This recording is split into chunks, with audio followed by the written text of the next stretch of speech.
নমস্কাৰ মই অতনু ভূঞা আপোনালোকে চাবলৈ আৰম্ভ কৰিছে সত্যৰ এটা নতুন অধ্যায় সত্যত আমি এক নতুন অনুষ্ঠান আৰম্ভ কৰিছোঁ কালিৰ পৰা অৰ্থাৎ সোমবাৰৰ পৰা নতুন অনুষ্ঠান আৰম্ভ হৈছে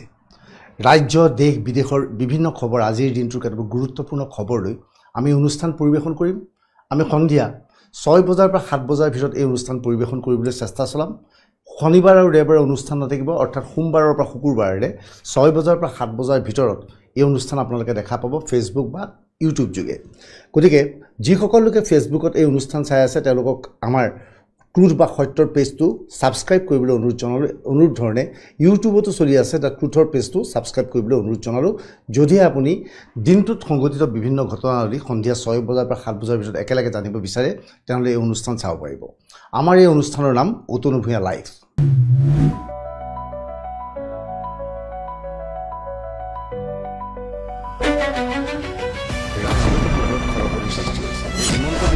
নেতৃত্বাধীন চৰকাৰখনে এতিয়া এই সমষ্টিত হিন্দু তুলনাত মুছলমান ভোটাৰৰ সংগীজৰ পৰিৱৰ্তে বিজেপিৰ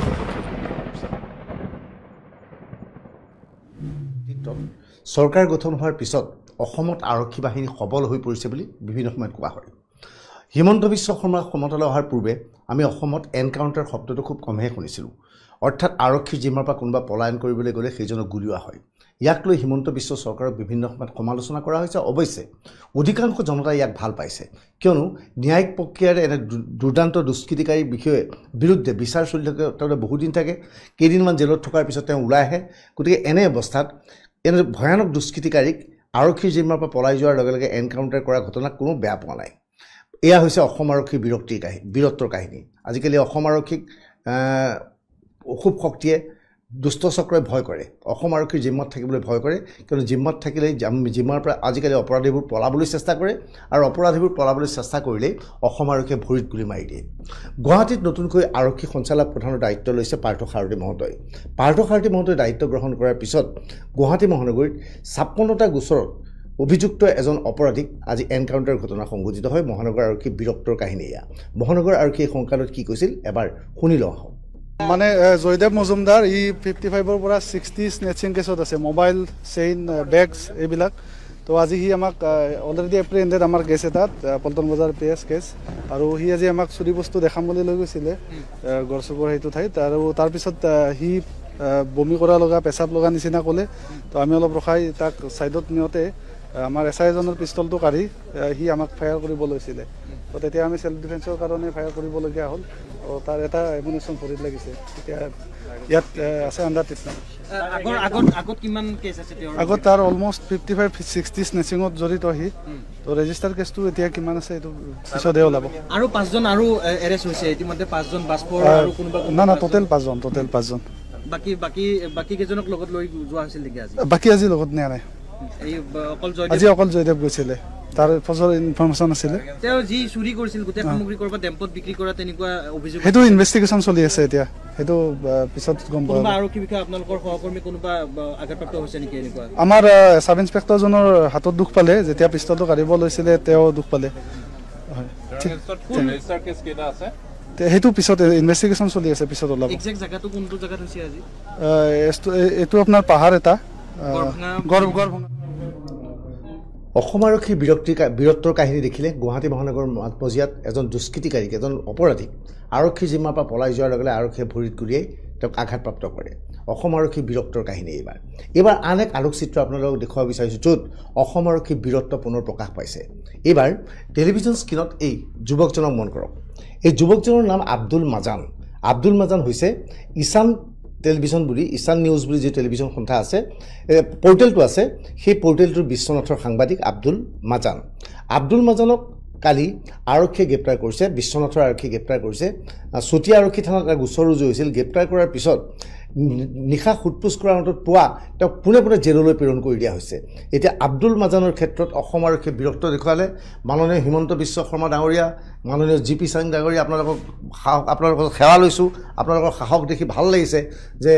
যি কাম সৰ্বানন্দ সোণোৱালে কৰিব নোৱাৰিছিল সেই কাম হিমন্ত বিশ্ব শৰ্মা চৰকাৰে কৰি দিলে সাংবাদিকৰ ওপৰত নিৰ্যাতন অসমত নতুন ঘটনা নহয় হিতেশ্বৰ শইকীয়াৰ আমোলত পৰাগ দাস অজিত কুমাৰ ভূঞা কনক সেন ডেকাকে ধৰি এই অতনু ভূঞাও টাডা আইনৰ বলি হৈ জেলত যাবলগীয়া হৈছিল প্ৰফুল্ল কুমাৰ মহন্তৰ আমোলতো এইদৰে সাংবাদিকৰ ওপৰত বিভিন্ন নিৰ্যাতন চলিছিল আমাকো বিশেষ অধিকাৰ ভংগৰ অভিযোগত মহন্ত চৰকাৰে এদিনৰ বাবে জেললৈ প্ৰেৰণ কৰিছিল কিন্তু তৰুণ গগৈ নেতৃত্বত চৰকাৰখন অহাৰ পিছত সাংবাদিকৰ ক্ষেত্ৰত কিছু শিথিলতা অৱলম্বন কৰে আৰু সৰ্বানন্দ সোণোৱালৰ দিনত অসমত সাংবাদিকে সম্পূৰ্ণ নিৰাপত্তা উপভোগ কৰে কিন্তু এতিয়া হিমন্ত বিশ্ব শৰ্মাৰ নেতৃত্বাধীন চৰকাৰখন অহাৰ পিছতেই সাংবাদিকৰ ওপৰত নিৰ্যাতন চলাৰ গুৰুতৰ অভিযোগ উত্থাপন হৈছে কেতিয়াবা মুখ্যমন্ত্ৰীয়ে সংবাদমেলতে সাংবাদিকক গালি দিয়ে নিৰ্দিষ্ট টেলিভিছন চেনেল নিৰ্দিষ্ট বাতৰি কাকতৰ নাম লৈ গালি পাৰে কিন্তু কোনো সাংবাদিকে ইয়াৰ প্ৰতিবাদ নকৰে তেনে অৱস্থাত চতিয়াৰ আৰক্ষী থানাই এই আব্দুল মাজান বুলি যুৱকজনক গ্ৰেপ্তাৰ কৰাটো একো ডাঙৰ ঘটনা নহয় এটা সমগ্ৰ কাহিনী জানি লওক আব্দুল মাজান ঈশান নিউজৰ সাংবাদিক এটা ঈশান নিউজ আৰু আব্দুল মাজানৰ গ্ৰেপ্তাৰৰ মাজত কি সম্পৰ্ক আছে সেই বিষয়ে জানি লওক সেই বিষয়ে জানিবলৈ হলে বিজেপিৰ দুজন নেতাৰ কথা জানিব লাগিব এজন হৈছে পদ্ম হাজৰিকা আনজন হৈছে সিদ্ধাৰ্থ ভট্টাচাৰ্য এটা সময়ত ৰাজ্যিক বিজেপিৰ সভাপতি আছিল আৰু সিদ্ধাৰ্থ ভট্টাচাৰ্য যেতিয়া ৰাজ্যিক বিজেপিৰ সভাপতি আছিল সেই সময়তেই পদ্ম হাজৰিকাই বিজেপিত যোগদান কৰিছিল অৰ্থাৎ পদ্ম হাজৰিকা আৰু সিদ্ধাৰ্থ ভট্টাচাৰ্যৰ মাজত এটা সম্পৰ্ক আছে দুইজন বিজেপিৰ নেতা আৰু এটা সময়ত সৰ্বানন্দ সোণোৱাল যেতিয়া মুখ্যমন্ত্ৰী আছিল সেই সময়ত সিদ্ধাৰ্থ ভট্টাচাৰ্যই শিক্ষামন্ত্ৰীৰ দৰে গুৰুত্বপূৰ্ণ দায়িত্ব লৈছিল সেইখিনিতেই সিদ্ধাৰ্থ ভট্টাচাৰ্যই তেওঁ পৰিয়ালৰ নামত বা পৰিয়ালে এটা নতুন পৰ্টেল উলিয়াই যাৰ নাম হ'ল ঈশান নিউজে বিভিন্ন সময়ত বাতৰি পৰিৱেশন কৰি আছিল এইবাৰ এই ঈশান নিউজতেই এটা বাতৰি পৰিৱেশন কৰে এই বিশ্বনাথত গ্ৰেপ্তাৰ হোৱা আব্দুল মাজান বুলি ৰিপৰ্টাৰজনে এই আশংকা কৰিছে পদ্ম হাজৰিকাৰ পৰিয়ালে তেনেহলে পদ্ম হাজৰিকাৰ পৰিয়ালৰ লগত এই ঘটনা কেনেকৈ জড়িত সেই বিষয়ে কিছু ব্যাখ্যা আগবঢ়াবৰ পূৰ্বে দুদিনৰ পূৰ্বে চতিয়াৰ নাগশংকৰত সংঘটিত এটা দুৰ্ঘটনাৰ দৃশ্য আমি আপোনালোকক দেখুৱাব বিচাৰিছোঁ স্ক্ৰীনত এই গাড়ীখন যে দেখিছে এই গাড়ীখন আচলতে পদ্ম হাজৰিকাৰ পত্নীৰ নামত ৰেজিষ্টাৰ কৰা আছে এই গাড়ীখন এস্কৰ্ট পাৰ্টিৰ লগত আহিছিল বুলি কোৱা হৈছে আৰু এওঁলোকে এজন মটৰচাইকেলৰ আৰোহীক খুন্দিয়াই লগে লগে দৈমাৰী উপাধি সেই মটৰচাইকেলৰ চলোৱা ব্যক্তিজনৰ লগে লগে মৃত্যু হয় আৰু ইয়াৰ পিছতেই আৰক্ষীয়ে এটা গোচৰ ৰুজু কৰে আৰু গাড়ী চালকজনক গ্ৰেপ্তাৰ কৰে কিন্তু এইখিনি সময়তেই সেই অঞ্চলটোৰ একাংশ লোকে এনেধৰণৰ এটা খবৰ উলিয়াইছিল যে গাড়ীখন প্ৰকৃততে চলাই আহিছিল পদ্ম হাজৰিকাৰ 25 বছৰীয়া পুত্ৰ নীৰজ হাজৰিকাই আৰু গাড়ীখন তেওঁ অকলে চলাইছিল আৰু নীৰজে দুৰ্ঘটনাটো সংঘটিত কৰাৰ পিছত একথা আমি কোৱা নাই স্থানীয় একাংশ লোকে কৈছে বুলি একাংশ সংবাদ মাধ্যমত বাতৰি পৰিৱেশন হৈছিল লগে লগে পদ্ম হাজৰিকাৰ এস্কৰ্ট বাহনখন আহে আৰু এস্কৰ্ট বাহনখন অহাৰ পৰা এস্কৰ্ট বাহনখনৰ পৰা ড্ৰাইভাৰজন নামি যায় আৰু পদ্ম হাজৰিকাৰ পুত্ৰই এস্কৰ্টত উঠি ঘটনাস্থলীৰ পৰা ওলাই যায় আৰু সমগ্ৰ দুৰ্ঘটনাৰ দায়িত্ব লয় পদ্ম হাজৰিকাৰ গাড়ী চালকজনে এই ধৰণৰ এটা গুজব উক্ত অঞ্চলটোত ওলাইছিল এই সংক্ৰান্তত আমি বাতৰি পৰিৱেশন কৰাৰ প্ৰাক মুহূৰ্তত বিভিন্ন প্ৰত্যক্ষদৰ্শী বা বক্তব্য ল'বলৈ চেষ্টা চলাইছিলোঁ কিন্তু কোনো প্ৰত্যক্ষদৰ্শীয়ে কোৱা নাছিল যে আমি পদ্ম হাজৰিকাৰ পুত্ৰক দেখিছিলোঁ অৱশ্যে এজন প্ৰত্যক্ষদৰ্শীয়ে কৈছিল শুনামতে শব্দটো তেওঁ ব্যৱহাৰ কৰিছিল মই কৈছোঁ ঈশান নিউজৰ কি বাতৰি পৰিৱেশন কৰিছিল সেই বাতৰিটো এই কথাটো আছে যে শুনামতে যে গাড়ীখনত এজন মানুহ আছিল দুৰ্ঘটনা সংঘটিত কৰি এখন পুলিচৰ গাড়ীত তেওঁ পলায়ন কৰে আৰু সেইজন পদ্ম হাজৰিকাৰ পুত্ৰ বুলি কোৱা হৈছিল শুনামতে বুলি শব্দটো ব্যৱহাৰ কৰিছিল ইয়াৰ পিছতেই কি হ'ল যে ঈশান নিউজৰ সাংবাদিক আব্দুল মাজানক পুনৰ মই দেখুৱাব বিচাৰিছোঁ এই যে আব্দুল মাজান দেখিছে আব্দুল মাজান ইয়াৰ পিছতেই বাতৰিটো পৰিৱেশন কৰা হয় ঈশান নিউজত এটা বাতৰি পৰিৱেশন হয় যিত বাতৰিটোত কোৱা হয় যে পদ্ম হাজৰিকাৰ পুত্ৰ আসলে হিট এণ্ড ৰান কেছত জড়িত এজন মানুহক হত্যা কৰি পলায়ন কৰিছে বুলি ঈশান নিউজে বাতৰি এটা পৰিৱেশন কৰে অৰ্থাৎ সিদ্ধাৰ্থ ভট্টাচাৰ্যৰ পৰিয়ালৰ টেলিভিছন পৰ্টেলত বিধায়ক পদ্ম হাজৰিকাৰ পুত্ৰৰ বিৰুদ্ধে বাতৰি পৰিৱেশন হয় আৰু লগে লগে পদ্ম হাজৰিকাৰ পুত্ৰই সন্দেহ প্ৰকাশ কৰে যে এই বাতৰিটো ঈশান নিউজৰ বিশ্বনাথৰ সাংবাদিকজনে প্ৰেৰণ কৰিছে এই সাংবাদিকজনৰ নাম আব্দুল মাজান ইয়াৰ পিছতেই পদ্ম হাজৰিকাৰ পুত্ৰই এটা চতিয়া আৰক্ষী থানাত এটা গোচৰ ৰুজু কৰাৰ লগে ঠিক আছিল এই গোচৰটোৰ বিষয়ে আমি পৰৱৰ্তী সময়ত বিতংভাৱে কথা পাতিম আৰু এই গোচৰৰ বাবে হিমন্ত বিশ্ব শৰ্মাক আমি যে সমালোচনা কৰাটো অতিকৈ প্ৰয়োজনীয় হ'ব জিপি সিঙক সমালোচনা কৰা যে অতিকৈ প্ৰয়োজনীয় হ'ব সেই বিষয়ে আপোনালোকক ব্যাখ্যা আগবঢ়াম কিন্তু সেই গোচৰটোৰ পিছতেই আব্দুল মাজানক চতিয়া আৰক্ষীয়ে গ্ৰেপ্তাৰ কৰে নিশাটো লকাপত থৈ দিয়ে আৰু পিছৰ দিনাই তেওঁক জেললৈ প্ৰেৰণ কৰি দিয়া হয় এই ঘটনাৰ পিছত আজি শিৱসাগৰৰ বিধায়ক ৰাইজৰ দলৰ বিধায়ক অখিল গগৈয়ে ফেচবুকত এটা পোষ্ট দিয়ে অখিল গগৈৰ ফেচবুক পোষ্টটো মন কৰক অখিল গগৈয়ে আজি ফেচবুক পোষ্টত এই ঘটনাক সমালোচনা কৰিছে যে সাংবাদিকৰ স্বাধীনতা খৰ্ব কৰা হৈছে বুলি অখিল গগৈয়ে অভিযোগ উত্থাপন কৰে আৰু পদ্ম হাজৰিকাৰ পুত্ৰ এই ঘটনাৰ সৈতে জড়িত আছিল বুলি বাতৰিটোৰ বিষয়ে অখিল গগৈয়ে কয় কিন্তু যি কি নহওক এই সমগ্ৰ অখিল গগৈৰ বক্তব্যৰ লগে লগে নতুন বিতৰ্কৰ সূচনা হয় যে সঁচাকৈ পদ্ম হাজৰিকাৰ পুত্ৰ এই দুৰ্ঘটনাৰ সৈতে জড়িত আছিল নেকি নে আচলতে মানুহে মিছা কথা কৈছিল আচলতে স্কৰ্পিঅ' গাড়ীখন পদ্ম হাজৰিকাৰ পুত্ৰৰ পৰিৱৰ্তে গাড়ী চালকজনে চলাই দুৰ্ঘটনা সংঘটিত কৰিছিল নেকি ৰাজনৈতিকভাৱে পদ্ম হাজৰিকাক বিপদত পেলাবলৈ কোনো শক্তি এনে অপপ্ৰচাৰ চলাইছে নেকি এনেধৰণৰ বিভিন্ন খবৰ ওলাইছে কিন্তু এইখিনিতে সবতছে ডাঙৰ কথাটো কৈছোঁ মই আব্দুল মাজানক পুনৰ দেখুৱাই ল'ব বিচাৰিছোঁ আব্দুল মাজানক পুনৰ আপোনালোকে চাই লওক আব্দুল মাজানৰ কিছু কাহিনী ক'ব বিচাৰিছোঁ এতিয়া আব্দুল মাজানৰ বিৰুদ্ধে যিবোৰ গোচৰ পদ্ম হাজৰিকাৰ পুত্ৰৰ যিকেইটা গোচৰ এখন এজাহাৰ দাখিল কৰিছিল পদ্ম হাজৰিকাৰ পুত্ৰৰ বয়স মাত্ৰ 25 বছৰ নীৰজ হাজৰিকাই এটা গোচৰ ৰুজু কৰিছিল সেই গোচৰটোত এই সাংবাদিকজনে তেওঁ মিছা নিউজ বাতৰি পৰিৱেশন কৰিছে বুলি কৈছিল আৰু তেওঁ সন্মান লাঘৱ হৈছে বুলি কোৱা হৈছিল এইখিনিলৈকে ঠিকে আছিল কিন্তু ৰহস্যজনকভাৱে চতিয়াৰ আৰক্ষীয়ে ইয়াৰ ওপৰত কেইবাটাও গোচৰ জাপি দিয়ে এনেধৰণৰ নন বেলেবল ৱাৰেণ্ট উলিয়াই আৰু লগে লগে আব্দুল মাজানক আটক কৰি গ্ৰেপ্তাৰ কৰি জেললৈ প্ৰেৰণ কৰে ইয়াৰ পিছত আজি বিশ্বনাথত এক প্ৰতিবাদৰ ঘটনা সংঘটিত হৈছে বিশ্বনাথত প্ৰতিবাদ সাব্যস্ত কৰে বিশ্বনাথ জিলাৰ সাংবাদিকসকলে এই প্ৰতিবাদত তেওঁলোকে ধৰ্ণা দিয়ে আৰু ন্যায় বিচাৰে সেই অঞ্চলৰ জনপ্ৰতিনিধিয়ে হওক কিন্তু আমাক ভাবুক প্ৰদান কৰা আমাৰ নিজ মোৰ ফোন ৰেকৰ্ডো আছে কথাটো হ'ল সাংবাদিকক গ্ৰেপ্তাৰ ইয়াত দেখা গৈছে সাংবাদিকক এইদৰে গ্ৰেপ্তাৰ কৰাৰ ঘটনাৰ তেওঁলোকে প্ৰতিবাদ কৰিছে বিশ্বনাথ চাৰিআলিত এইদৰে তেওঁলোকে প্ৰতিবাদ কৰিছে কিন্তু এই সাংবাদিকসকলৰ প্ৰতিবাদস্থলীত এবাৰো পদ্ম হাজৰিকাৰ নাম লোৱা নাই মাত্ৰ কিয় সাংবাদিকজনক গ্ৰেপ্তাৰ কৰা হৈছে বুলি প্ৰশ্ন কৰে এতিয়া আমি এই ঘটনাৰ বাবে পদ্ম হাজৰিকাৰ পুত্ৰই গোচৰটো ৰুজু কৰিছে বাবে পদ্ম হাজৰিকাৰ পুত্ৰক আমি দোষাৰোপ কৰিব খোজা নাই আমি দোষাৰোপ কৰিব বিচাৰিছোঁ আৰক্ষী বাহিনীক যে এই গোচৰটোত নন বেলেবল কেছসমূহ কেনেকৈ লগাই দিয়া হ'ল যিকিনক এই বিষয়ে বিতং বিশ্লেষণ কৰি তাৰ আগতে বিশ্বনাথৰ এজন সাংবাদিকে সমগ্ৰ ঘটনা প্ৰসংগত কি অভিযোগ উত্থাপন কৰিছিল সেয়া শুনাই দিব বিচাৰিছোঁ যেনেধৰণে এজন অপৰাধীৰ দৰে ব্যৱহাৰ কৰি গ্ৰেপ্তাৰ কৰা হ'ল সেই কাৰ্যক পোনপ্ৰথমে আমি গৰিহণা দিছোঁ হয়তো সাংবাদিকজনৰ বাতৰিটো কৰোঁতে কিবা এটা তাত ভুল থাকিব পাৰে কিন্তু ভুল থকাৰ অৰ্থ এইটো নহয় যে তেখেতৰ ওপৰত মানহানি গোচৰ দিয়াৰ ব্যৱস্থা আছে তেখেতক মাতি নি সুধিব পাৰে বা তেখেতে যোনটো প্ৰিণ্ট মিডিয়াক তেখেতে বা ইলেক্ট্ৰনিক মিডিয়াক প্ৰতিনিধিত্ব কৰিছে সেই প্ৰতিনিধিত্ব কৰা ইলেক্ট্ৰনিক মিডিয়াটোৰ ওপৰতহে আচলতে কেছটো কিন্তু ইয়াত দেখা গ'ল যে ইয়াতে এতিয়া আমি অৱগত হ'লোঁ যে তেখেতক এজন অপৰাধীৰ দৰে তেখেতক লকআপৰ ভিতৰত ভৰাই ৰাখিছে আৰু সাংবাদিকৰ ওপৰত এনেধৰণৰ দমনমূলক নীতি যদি চৰকাৰখনে অব্যাহত ৰাখে বা যিকোনো প্ৰকাৰ চৰকাৰী হওক বা প্ৰশাসনেই হওক যদি সেইটো অব্যাহত ৰাখে ইয়াৰ সমাজখনৰ প্ৰতি এটা বিৰূপ প্ৰভাৱ যাব কাৰণ সমাজত ঘটি থকা বিভিন্ন দুৰ্নীতি অন্যায় অবিচাৰৰ বিৰুদ্ধে বিষয়ে সাংবাদিকসকলে ৰাইজক অৱগত কৰে সাংবাদিকসকলে পোনপথৰে প্ৰতিবাদ কৰে ইয়াক কয় যে গণতন্ত্ৰৰ চতুষ্ঠস্থল কিন্তু তেনেস্থলত যদি সেই সাংবাদিকসকলকে ভয় ভাবুকিৰে তেওঁলোকৰ কণ্ঠস্বৰ যদি দবাই ৰাখিবলৈ বিচাৰে তেওঁলোকক যদি প্ৰাকৃদ্ধ কৰিব বিচাৰে তেনেহ'লে ইয়াৰ বিৰূপ প্ৰভাৱ সমাজখনৰ ওপৰত পৰিব যিটো অধিকে এটা বেয়া কথা আমি গতিকে গৰিহণা দি সাংবাদিকক যেনেধৰণে এজন সাংবাদিকে এইদৰে ক্ষোভ প্ৰকাশ কৰিছে ইয়াৰ পূৰ্বেও সাংবাদিকৰ বাতৰি মানে যে সকলো বাতৰি শুদ্ধ সেই বুলি মই ক'ব বিচৰা নাই আমাৰ বাতৰি কেতিয়াবা ভুল হয় আমি কেতিয়াবা ভুল তথ্যৰ দ্বাৰা পৰিচালিত হওঁ সেই কথা এজন জ্যেষ্ঠ সাংবাদিক হিচাপে স্বীকাৰ কৰিছোঁ এনেধৰণৰ বাতৰি পৰিৱেশন কৰিলে যিজন ব্যক্তিৰ বিৰুদ্ধে বাতৰিটো ৰুজু প্ৰকাশ কৰা হয় সাধাৰণতে সেই ব্যক্তিজনে আদালতৰ কাষ চাপে আৰু সাংবাদিকজন তথা প্ৰতিষ্ঠানটোৰ CMD মুৰব্বী আৰু এডিটৰৰ বিৰুদ্ধে আজিকালি এনেধৰণৰ গোচৰত পৰিচালন সঞ্চালক বা কৰ্তৃপক্ষ জড়িত হৈ নপৰে ইয়াৰ লগত জড়িত হৈ পৰে মুখ্য সম্পাদকজনৰ সাংবাদিকজন আৰু আৰক্ষী থানাৰ পৰিৱৰ্তে আদালতত তেওঁলোকে গোচৰ ৰুজু কৰে মানহানি গোচৰ চলে আৰু এটা সময়ত আদালতে ৰায়দান কৰে কিন্তু চতিয়া আৰক্ষীয়ে মানহানি এটা গোচৰক কি ধৰণে ভয়ানক ৰূপ ধাৰণ কৰিছিল সেই বিষয়ে আমি কম কিন্তু তাৰ আগতে আন এগৰাকী বিশ্বনাথৰ সাংবাদিকৰ বক্তব্য আমি আপোনালোকক দেখুৱাই ল'ব বিচাৰিছোঁ আজি বিভিন্ন জাতীয় দল সংগঠনৰ সহযোগত অৱস্থান ধৰ্মঘট কাৰ্যসূচী গ্ৰহণ কৰিছে বিশ্বনাথত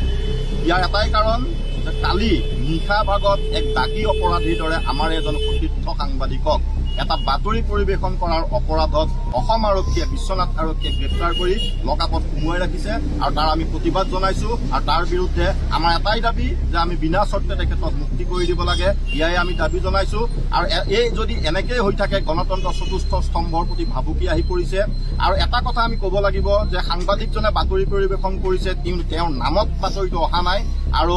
গতিকে তেওঁ কেনেকৈ দোষী হ'ব আমি সেইটোৱে জানো আৰু যিহেতু এটা নিউজ চেনেলত এটা বাতৰি প্ৰকাশ হৈছে তেতিয়া সেই নিউজ চেনেলটোৰ কিন্তু সম্পূৰ্ণৰূপে দায়িত্ব থাকে সেই সাংবাদিকজনৰ দায়িত্ব নাথাকে কাৰণ সাংবাদিকজনৰ ওপৰত এজন সম্পাদক থাকে আৰু সেই সম্পাদকজনে সেই বাতৰিটো সম্পাদনা কৰে আৰু তাৰ পিছতহে প্ৰকাশ কৰে বা পৰিৱেশন কৰে প্ৰেছ ক্লাবে আজি বিভিন্ন জাতীয় দল সংগঠনৰ পদ্ম হাজৰিকাৰ 25 বছৰীয়া পুত্ৰ নীৰজ হাজৰিকাই চতিয়া আৰক্ষী থানাত এটা গোচৰ ৰুজু কৰিছিল নীৰজ হাজৰিকাই দাবী কৰিছে তেওঁৰ বিষয়ে ভুৱা বাতৰি ইছান নিউজত প্ৰকাশ পাইছে গাড়ীখন তেওঁ চলাই নোৱা নাছিল আৰু সেইদিনা তেওঁ কলেজত ক্লাছ কৰি আছিল আৰু প্ৰকৃততে গাড়ীখন চালকে চলাইছিল আৰু তেওঁক ৰাজনৈতিকভাৱে তেওঁৰ পৰিবাৰক আক্ৰমণ কৰাৰ উদ্দেশ্যৰে এনে বাতৰি প্ৰকাশ কৰা হৈছে এইখিনিলৈকে ঠিকে আছিল লগে লগে পদ্ম হাজৰিকাক সন্তুষ্ট কৰিবলৈ চতিয়া আৰক্ষীয়ে অভিনৱ কাম কৰি পেলালে চতিয়া আৰক্ষীয়ে যিকেইটা গোচৰ ৰুজু কৰিলে সেই গোচৰ দেখি আপুনি আচৰিত হ'ব এই অনুষ্ঠান যদি আইনৰ কোনোবা ছাত্ৰই এই মুহূৰ্তত চাই আছে বা কোনোবা অধিবক্তাই চাই আছে তেওঁলোকে ভালকৈ কৰিব পাৰিব ভালকৈ জানিব পাৰিব মই গোচৰ বিষয়ে জনাই আছোঁ যিকেইটা গোচৰ এই আব্দুল মাজান নামৰ সাংবাদিকজনৰ বিৰুদ্ধে চতিয়া আৰক্ষীয়ে ৰুজু কৰিলে গোচৰকেইটা হৈছে 192/109 ব্ৰেকেটত 1 আছে /352/2/356 (2) চতিয়া থানাত PS 25x625 অৰ্থাৎ 625 গোচৰ ৰুজু কৰা হৈছে এতিয়া এই গোচৰকেইটাক লৈ পেলাই এটা ভিন্ন ধৰণৰ প্ৰশ্ন উত্থাপন হৈছে যে এনে ধৰণৰ ভয়ানক গোচৰ ৰুজু কৰাৰ প্ৰয়োজন আছিল নেকি তেনেহ'লে প্ৰথমতে গোচৰকেইটাৰ কাহিনী কিছু তথ্য আগবঢ়াইছোঁ প্ৰথমে জনাইছোঁ আপোনালোকক ছেকশ্যন 356ত কোৱা হৈছে যে কোনো ধৰণৰ বাতৰি পৰিৱেশনৰ কথা কৈছে যে কোনো ধৰণৰ এনেকৈ ডিফমেচৰি বাতৰি বা কাৰোবাৰ মানহানিকৰ বাতৰি হ'লে তেওঁৰ বিৰুদ্ধে ব্যৱস্থা গ্ৰহণ কৰাৰ অধিকাৰ সম্পূৰ্ণৰূপে আছে ইয়াৰ পিছত হৈছে 350 এবাৰ 350টো মই দেখুৱাবলৈ কৈছোঁ যে কৈছে ফলছ ইনফৰমেশ্যন ৰিউমাৰ অৰ ৰিপৰ্ট ইনক্লুডিং ইলেক্ট্ৰনিক মিনছ যদি এনেধৰণৰ বেয়া বাতৰি প্ৰকাশ কৰা হয় তেনেহ'লে তেওঁৰ বিৰুদ্ধে গোচৰ ৰুজু কৰিব পৰা যাব ইয়াৰ পিছতে লগোৱা হৈছিল এটা 109টো কি আছিল এটেম্প টু মাৰ্ডাৰ অৰ্থাৎ 109 অৰ্থাৎ এটেম্প টু মাৰ্ডাৰ এটা গোচৰ ৰুজু কৰা হৈছে আৰু ইয়াৰ উপৰিও 192 বুলি এটা গোচৰ ৰুজু কৰা হৈছিল 192 গোচৰত কোৱা হৈছে ৰায়ত বা অৰ্থাৎ ৰায়ত কোনো ধৰণৰ হিংসাত্মক পৰিস্থিতি সৃষ্টি কৰিলে এনে ধৰণৰ গোচৰ ৰুজু কৰা হয় এতিয়া পদ্ম হাজৰিকাৰ পুত্ৰই এটা গোচৰ ৰুজু কৰিছিল এজন সাংবাদিকৰ বিৰুদ্ধে আৰু তেওঁৰ বিৰুদ্ধে কিয় এটেম্প টু মাৰ্ডাৰ হত্যাৰ এক অভিযোগৰ গোচৰ ৰুজু কৰা হ'ল তাক লৈ ভিন্ন ধৰণৰ প্ৰশ্ন উত্থাপন হৈছে যে আচলতে পদ্ম হাজৰিকাক সন্তুষ্ট কৰাৰ বাবে এই কাৰ্য কৰিছিল নেকি আমি এই অনুষ্ঠানৰ জৰিয়তে মুখ্যমন্ত্ৰী ডক্টৰ হিমন্ত বিশ্ব শৰ্মা আৰু আৰক্ষী সঞ্চালক প্ৰধান GP সিঙক অনুৰোধ জনাব বিচাৰিছোঁ সমগ্ৰ ব্যৱস্থাটোৰ তদন্ত কৰক যিজন আৰক্ষী বিষয়াই এজন সাংবাদিকৰ বিৰুদ্ধে এনে ধাৰা ব্যৱহাৰ কৰিলে সেই আৰক্ষী বিষয়াজনৰ বিৰুদ্ধে ব্যৱস্থা গ্ৰহণ কৰক সেই আৰক্ষী বিষয়াজনে কাৰ পৰিচালনাত এনেধৰণে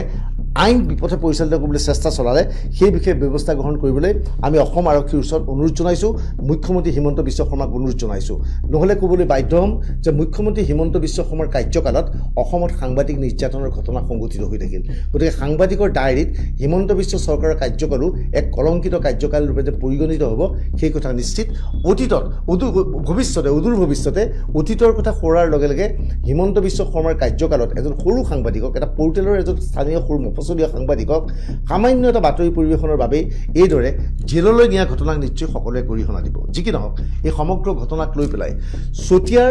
কংগ্ৰেছৰ অন্যতম প্ৰাৰ্থিত্ব প্ৰত্যাশী তথা অধিবক্তা পাৰ্থপ্ৰতিম বৰাই কিছু বক্তব্য আগবঢ়াইছিল পাৰ্থপ্ৰতিম বৰাৰ বক্তব্য আমি আপোনালোকক দেখুৱাব বিচাৰিছোঁ ইছান নিউজৰ সাংবাদিকগৰাকীক এটা নিউজ কৰাৰ বাবে আজি চতিয়া পুলিচে এৰেষ্ট কৰিছে বুলি আমি গম পাইছো এক্সিডেণ্টৰ ঘটনা কোনে এক্সিডেণ্ট কৰিছে তাৰ প্ৰতি তদন্ত হ'ব লাগিব নিউজ কৰাজনক শাস্তি দিয়াটো এইটো নজিৰবিহীন ঘটনা আৰু সংবাদ মাধ্যমে যদি প্ৰশ্নই নকৰে সাধাৰণ ৰাইজে যদি প্ৰশ্নই নকৰে বিৰোধীয়ে যদি প্ৰশ্নই নকৰে তেতিয়াহ'লে গণতন্ত্ৰ থাকিব কি তাৰমানে কি ৰাজতন্ত্ৰ স্বেচ্ছাচাৰী শাসন ক'ৰবাত চলি আছে নেকি মই মুখ্যমন্ত্ৰী মহোদয় সুধিব খুজিছো কি এনেধৰণে নদুৱাৰ সমষ্টিত বাৰে প্ৰতি আগত সাংবাদিকৰ ওপৰত আক্ৰমণৰ ঘটনা কথা পোহৰলৈ আহিছিলে তেওঁ কেছ দিছিলে সাংবাদিকগৰাকীয়ে এইবাৰ সাংবাদিকগৰাকীক এটা নিউজ কৰাৰ কাৰণে প্ৰশ্ন সোধাৰ কাৰণে তেওঁক এৰেষ্ট কৰি লৈ অহা হৈছে এজন যুৱক তেওঁক কুকুৰে ছাগলী কামোৰাৰ কাৰণে এটেম্প টু মাৰ্ডাৰ কেছত তেওঁক জেললৈ পঠিওৱা হ'ল আইনী ছাত্ৰ বহুতৰ মূৰ ফালি দিয়া হৈছে সেই সমষ্টিত বহু মিছা গোচৰত বহুতক এনেকুৱা অভিযোগ আছে গৈ পেলাই মানুহৰ ভৰিত ধৰি পেলাই ক্ষমা খুজিবলৈ বাধ্য কৰোৱা হয় মানে এইটো কি শাসন চলি আছে এইটো কেনেকুৱা ধৰণৰ শাসন কোনোবা ৰজা নেকি কোনোবা ৰজা মহাৰজা ইয়াতে আছে নেকি যাৰ কাৰণে কোনো আইন নাই তেওঁ যি ইচ্ছা কৰিব তেওঁকে কৰিব এইটো হ'ব নোৱাৰে গণতন্ত্ৰততো ৰাইজেহে ৰজা গতিকে মই মুখ্যমন্ত্ৰী মহোদয়ক অনুৰোধ জনাম, মই বিজেপিৰ প্ৰেচিডেণ্টক অনুৰোধ জনাম, এই যি কথা চলি আছে অত্যন্ত দুখৰ কথা, অত্যন্ত লাজৰ কথা, আৰু এই ধৰণৰ কাম বন্ধ কৰক। এনেই পুলিচ বিশ্বনাথ চাৰিআলি ঈশান নিউজৰ সাংবাদিকগৰাকীক এটা নিউজ এয়া দেখা গৈছে যে এয়া আছিল পাৰ্থপ্ৰতিম বৰাৰ ভাষ্য। পাৰ্থপ্ৰতিম বৰা হৈছে চতিয়াৰ ব্যক্তি, আৰু চতিয়াৰ পৰা তেওঁ কংগ্ৰেছৰ টিকট বিচাৰিছিল। এটা সময়ত তেওঁ অসম গণ পৰিষদত যোগাযোগ কৰিছিল, এজন অধিবক্তা। এতিয়া সমগ্ৰ ঘটনা সংক্ৰান্তত বিধায়ক পদ্ম হাজৰিকাৰ পুত্ৰ নীৰজ হাজৰিকাই নিজৰ স্থিতি স্পষ্ট কৰিছে। নীৰজে আজি পুৱা ফেচবুক লাইভ যোগে যে সমগ্ৰ ঘটনাৰ ব্যাখ্যা আগবঢ়াই যে সাংবাদিকজনে ভুল বাতৰি পৰিৱেশন কৰিছিল, আৰু সাংবাদিকজনৰ বিৰুদ্ধে যে তেওঁ এটা ডিফৰ্মেশ্যন কেছ বা মানহানি গোচৰ তৰিবলৈ গৈছিল, সেই বিষয়ে বক্তব্য আগবঢ়াইছিল এইদৰে। এই সময়ছোৱাত অসমৰ মই নাম নলওঁ কেইটামান ৱেব পৰ্টেলে এক বাতৰি পৰিৱেশন কৰিছে। যোৱাকালি অৰ্থাৎ 19 জানুৱাৰী তাৰিখে মোৰ দেউতাৰ নিৰাপত্তাত ন্যস্ত হৈ থকা এখন চৰকাৰী গাড়ী গৈ আছিল। মানে মোৰ দেউতা যিহেতু মিটিঙলৈ যাবলৈ ওলাইছিল পুৱা প্ৰায় 11 মান বজাত, গৈ থাকোঁতে দুৰ্ভাগ্যবশতঃ ৰাস্তাত এক্সিডেণ্ট হ'ল, আৰু এক্সিডেণ্টটো কোনো জানি শুনি নকৰে। ৰাস্তাত এক্সিডেণ্ট হ'ল আৰু এজন মানুহ চেঙামাৰীৰ মানুহ এজন মৃত্যুমুখত পৰিলে। মই তেখেতৰ আত্মাৰ চিৰ শান্তি কামনা কৰিছোঁ। বেয়া লাগিছে আমাৰ বহুত, হ'ব নালাগিছিল, কিন্তু যিহেতু এক্সিডেণ্ট, গতিকে এক্সিডেণ্টটো কোনো জানি শুনি নকৰে। আজি মোৰ লগতো হ'ব পাৰে, কালিলৈ আপোনালোকৰ লগতো হ'ব পাৰে। গতিকে এক্সিডেণ্ট হ'ল, আৰু তাৰ পাছতেই যিহেতু তাত ৰাইজো আছিলে, নাশংকৰ চেণ্টাৰৰ মাজমজিয়াত চতিয়া আৰক্ষী থানাৰ আৰক্ষী বিষয়া আহিল, আৰু আমাৰ যোনজন ড্ৰাইভাৰক লৈ যায়, আৰু গাড়ীও কেৰেং দি পেলাই টানি লৈ যোৱা হ'ল। কথা গ'ল, মৃত ব্যক্তিজনৰ ঘৰত যিহেতু আমাৰ দায়িত্ব আছে, মোৰ দেউতা শ্ৰীযুত পদ্ম হাজৰিকাদেৱ নিজে উপস্থিত হৈ পৰিয়ালৰ লোকৰ বুজ ল'লে, আৰু পৰিয়ালৰ লোকেও স্বীকাৰ কৰিছে যে এক্সিডেণ্ট কোনেও জানি শুনি নকৰে। কালি হয়তো সময় বেয়া আছিল, কপাল বেয়া আছিল, মোৰ দেউতাৰ সুৰক্ষাত ন্যস্ত হৈ থকা চিকিউৰিটিৰ গাড়ীখন, চৰকাৰী গাড়ীখন দুৰ্ঘটনাত পতিত হ'ব লগা হ'ল। গতিকে এই ক্ষেত্ৰত মই যোনজন ব্যক্তিয়ে প্ৰাণ হেৰুৱাইছে তেওঁৰ আত্মাৰ চিৰশান্তি কামনা কৰিছোঁ। কিন্তু ৰাজনৈতিক উদ্দেশ্য প্ৰণোদিতভাৱে অসমৰ ৱেব পৰ্টেল কেইটামানে, ৱেব পৰ্টেলৰ লগত জড়িত সাংবাদিক কেইজনমানে, আৰু তেজপুৰৰ মানুহে জানিব যে তেজপুৰৰ মই সংবাদ গোষ্ঠীৰ নাম নলওঁ, সাংবাদিকজনৰ নাম নলওঁ, মোৰ লাজ লাগিছে ল'বলৈ, সেইকাৰণে মই নলওঁ, যে ব্লেকমেলাৰ সাংবাদিক বুলি, তেজপুৰৰ ব্লেকমেলাৰ সাংবাদিক বুলি মানে পৰিচিত, জনাজাত, চবেই জানে। আপুনি তেজপুৰৰ মানে সৰু ব্যৱসায়ী সোধক, মজলীয়া ব্যৱসায়ী সোধক, ডাঙৰ ব্যৱসায়ী সোধক, কোনেও তেখেতৰ অত্যাচাৰৰ পৰা ৰক্ষা পৰা নাই। অকল ধন দাবী, অত্যাচাৰ, আনকি মানে আমাৰ থলুৱা মানুহো ৰক্ষা পৰা নাই। কিন্তু তেখেতে ব্লেকমেইলিঙৰ যোগেদি এজন ব্লেকমেলাৰ হৈ পেলাই মানুহক ভাবুকি দিয়ে যে নিউজ উলিয়াই দিম, পুলিচৰ লগত ভাল, এনেধৰণে ভাবুকি দি পেলাই মানুহক দবাই ৰাখিছে। কিন্তু মই যুৱ প্ৰজন্মৰ এজন প্ৰতিনিধি, মই এজন ছাত্ৰ, মই যদি আজি মনে মনে থাকোঁ, মনে মনে নাথাকোঁ বাৰু, আমি ইতিমধ্যে এতিয়া ডিফেমেশ্যন কেছ দিবলৈ মই ওলাইছোঁ। মই মনে মনে থাকিলে মোৰ দ্বাৰা হয়তো আৰু ছাত্ৰ, আমাৰ অঞ্চলৰ ছাত্ৰ, চতিয়াৰ ছাত্ৰ, জামুগুৰিৰ ছাত্ৰ, বৃহত্তৰ নদুৱাৰ অঞ্চলৰ ছাত্ৰ এনেধৰণৰ ঘটনাৰ সন্মুখীন হ'ব। গতিকে তেওঁলোকে নিউজ কৰিছে যে চতিয়াৰ বিধায়ক, নদুৱাৰৰ বিধায়ক পদ্ম হাজৰিকাৰ পুত্ৰই হিট এণ্ড ৰান কেছ, কিমান এটা সাংঘাতিক কথা, হিট এণ্ড ৰান কেছ সংঘটিত কৰি গাড়ীৰে এক্সিডেণ্ট কৰি মানুহ মহতিয়াই পলায়ন কৰিছে। এতিয়া আপোনালোকে এটা বস্তু চাওক, এইটো লিখা আছে যে তেজপুৰ ইউনিভাৰ্চিটি গেট পাছ, মোৰ ড্ৰাইভাৰৰ নাম লিখা আছে দেই, গজেন হাজৰিকা। মই নিজে গাড়ীও নচলাওঁ বাৰু, গজেন হাজৰিকা, কেতিয়াবা মই চলাওঁ। আৰু ইয়াত লিখা আছে যে 17 জানুৱাৰী। গতিকে 17 জানুৱাৰী তাৰিখে মই ইউনিভাৰ্চিটি গ'লোঁ, যিহেতু আমাৰ বিহুৰ বন্ধ আছিলে, বিহুৰ বন্ধত মই আহিছিলোঁ, সকলো আহে নিজৰ ঘৰলৈ। গতিকে বিহুৰ বন্ধত আহি পেলাই মোৰ যিহেতু আমাৰ ইউনিভাৰ্চিটিৰ পৰা মাতিলে, আমাৰ ডিপাৰ্টমেণ্টৰ পৰা মাতিলে যে কোৰ্চ ৰেজিষ্ট্ৰেশ্যন কৰিব লাগে, নতুন ছেমিষ্টাৰ আৰম্ভ হ'ব। মই এবাৰ ফাইনেল ইয়েৰত আছোঁ MBA। গতিকে নীৰজে দাবী কৰিছে এই ঘটনাৰ দিনা তেওঁ জড়িত নাছিল, তেওঁ তেজপুৰ বিশ্ববিদ্যালয়ত আছিল আৰু এই দুৰ্ঘটনাটো তেওঁ সংঘটিত কৰা নাই। আৰু ইতিমধ্যে দুৰ্ঘটনাত মৃত্যু হোৱা পৰিয়ালটোৰ কাষলৈ তেওঁৰ পিতৃ বিধায়ক পদ্মা হাজৰিকা গৈছে আৰু ব্লেকমেইলাৰ একাংশ সাংবাদিকে ইচ্ছা কৰি ভুৱা বাতৰি পৰিৱেশন কৰি তেওঁ হিট এণ্ড ৰান গোচৰত আছে বুলি কৈছে আৰু সেইবাবেই তেওঁ ক্ষোভ প্ৰকাশ কৰি আৰক্ষী থানাত গোচৰ ৰুজু কৰে। এই সমগ্ৰ ঘটনাৰ সৈতে তেজপুৰৰ এজন সাংবাদিক আৰু এজন অধিবক্তা জড়িত বুলিও নীৰজ হাজৰিকাই ফেচবুক লাইভত কয় এইদৰে। ৰাজনীতিক উদ্দেশ্য সিদ্ধি কৰিবলৈ এনেধৰণৰ পন্থা অৱলম্বন কৰে, মই ভাবোঁ যে তেওঁৰ দৰে কাপুৰুষ আৰু কোনো নাই। আপোনাৰ কি লাজ নালাগিল? মই এজন 25 বছৰীয়া যুৱক, আপোনাৰ বয়স হয়তো মোতকৈ দুগুণ। এজন উঠি অহা নৱপ্ৰজন্মৰ যুৱক, 25 বছৰীয়া এজন শিক্ষাৰ্থীৰ ওপৰত আপোনালোকে তেজপুৰৰ যোনজন ব্লেকমেইলাৰ সাংবাদিক আৰু আপুনি আমাৰ খাৰ নোহোৱা বাৰুদ, জামুগুৰিহাটৰ বাম উকিল খাৰ নোহোৱা বাৰুদ, আপোনালোকে যি অভিসন্ধি ৰচনা কৰিছে মই ধিক্কাৰ জনাইছোঁ যে যদি আপোনালোকৰ সৎ সাহস আছে সন্মুখীকে আহক, তৰ্ক কৰে কৰক, যুক্তি তৰ্ক কৰোঁ, যুক্তিৰে কথা ক'ম, সত্যৰ ওপৰত প্ৰতিষ্ঠিত কথা ক'ম। তেওঁৰ যদি আমি নীৰজ হাজৰিকাৰ বক্তব্য ফেচবুক যোগে শুনিলোঁ। এয়া আছিল পদ্মা হাজৰিকাৰ পুত্ৰৰ ফেচবুক লাইভ যোগে বক্তব্য। এতিয়া কথাটো হ'ল যে আমি কোনো ক্ষেত্ৰতে এই ঘটনাৰ বাবে নীৰজ হাজৰিকাক দোষাৰোপ কৰিব খোজা নাই। নীৰজ হাজৰিকা দুৰ্ঘটনাৰ সময়ত গাড়ীখন চলাইছিল নে নচলাইছিল আমি নাজানো, আমি এই ভাষে বাতৰি পৰিৱেশন কৰা নাই। এজ এ সাংবাদিক আমি এই কথাও বুজি নাপাওঁ। কিন্তু প্ৰশ্ন হৈছে নীৰজে আৰক্ষী থানাত এটা গোচৰ ৰুজু কৰিছিল, সেই গোচৰটো কি ধাৰা বলবৎ কৰিব লাগে সেইটো স্বাভাৱিকতে নীৰজ বা পদ্মা হাজৰিকাই কোৱা নাছিল। কি গোচৰ ধাৰা এই সাংবাদিক আবুল মাজানৰ বিৰুদ্ধে কৰিব লাগিব সেয়া আৰক্ষী বিষয়াগৰাকীয়ে নিৰ্ণয় কৰিছিল আৰু আৰক্ষী বিষয়াগৰাকীয়ে এটেম্প টু মাৰ্ডাৰৰ দৰে অৰ্থাৎ হত্যাৰ চেষ্টাৰ দৰে নন বেলেবল গোচৰ ৰুজু কৰে এই সাংবাদিকজনৰ বিৰুদ্ধে। ইয়াৰ লগতে প্ৰশ্ন হৈছে সাংবাদিকজনে বাতৰিহে পৰিৱেশন কৰিছিল, বাতৰি পৰিৱেশন কৰি পদ্মা হাজৰিকাৰ পুত্ৰ বা পৰিয়ালক হত্যা কৰাৰ ষড়যন্ত্ৰ কৰিছিল নেকি? হত্যাৰ ষড়যন্ত্ৰৰ গোচৰ ৰুজু কৰি সাংবাদিকজনক গ্ৰেপ্তাৰ কৰি লকআপত ৰাখি পিছৰ দিনাই জেললৈ প্ৰেৰণ কৰাৰ উদ্দেশ্য কি আছিল? আমি সমগ্ৰ ব্যৱস্থাৰ ওপৰত মুখ্যমন্ত্ৰী হিমন্ত বিশ্ব শৰ্মাৰ স্থিতি বিচাৰিছোঁ, আমি আৰক্ষী সঞ্চালকপ্ৰধান জি পি সিঙৰ স্থিতি বিচাৰিছোঁ। মই জানো হিমন্ত বিশ্ব শৰ্মা বা জি পি সিঙে এই ক্ষেত্ৰত স্থিতি প্ৰকাশ নকৰে। আজি যদিহে কংগ্ৰেছৰ কোনোবা এজন গুণ্ডাই এনেকুৱা কাম কৰিলেহেঁতেন বা কংগ্ৰেছৰ এখন গোচৰৰ ভিত্তিত যদি আৰক্ষীয়ে কাৰোবাক গ্ৰেপ্তাৰ কৰিলেহেঁতেন লগে লগে টুইট বা এক্স পোষ্ট যোগে হিমন্ত বিশ্ব শৰ্মা অথবা জি পি সিঙে উত্তৰ দিলেহেঁতেন। কিন্তু আমি নিশ্চিত সাংবাদিকে প্ৰতিবাদ কৰিলেও ইয়াত কোনো উত্তৰ নিদিয়ে। আচল কথাটো হৈছে সাংবাদিকৰ মাজত এতিয়া আগৰ মিল নাই। আগতে আজিৰ পৰা 25-30 বছৰ আগতে আমি যেতিয়া গ্ৰেপ্তাৰ হৈছিলোঁ অসমৰ প্ৰতিখন কাকতৰ সাংবাদিক সন্মুখলৈ ওলাই আহিছিল। কিন্তু এতিয়া এটা সংবাদ প্ৰতিষ্ঠানৰ লগত আনটো সংবাদ প্ৰতিষ্ঠানৰ কাজিয়া। কোনো এটা সংবাদ প্ৰতিষ্ঠানৰ কোনো এজন ব্যক্তিৰ বিৰুদ্ধে সুযোগ পালে আনটো সংবাদ প্ৰতিষ্ঠানে বাতৰি পৰিৱেশন কৰে আৰু এনে অৱস্থাত এতিয়া সাংবাদিকসকল একত্ৰিত নহয়। গতিকে সাংবাদিকৰ ক্ষেত্ৰত ব্যৱস্থা গ্ৰহণ কৰিবলৈ আগবাঢ়ি আহিব পাৰে এনেধৰণৰ মানুহ।